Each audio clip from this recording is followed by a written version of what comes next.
our dreams. Kung dati mahirap ako paamuhin, ano pa ngayon?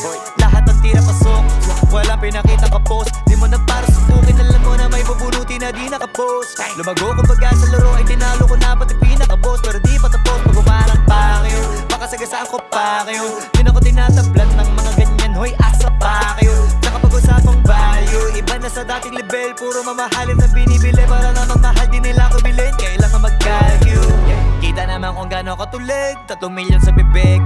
Mga diamante ko, ice, ice, ako na mismo ng ilo. Kita naman sa ngiti ko, mga iho. Iba talaga yung dating, pero halatadong di na iba dito. Kahirapan na laala na lamang, hindi ko na yan babalikan. Di ko mamasabi ko ano ang dahilan, pero di ko mapigilan na hindi ko galingan. Kahit kadalasan na nakakailang, kasi may mga nababaitan, pero di nila makakailan na may kakaiba din na para makipagdaigan. Remember the days, sa ibaba, di akalain, tinitingala. Nagbabawi na nung wala pa kung meron, paano pa ngayon, meron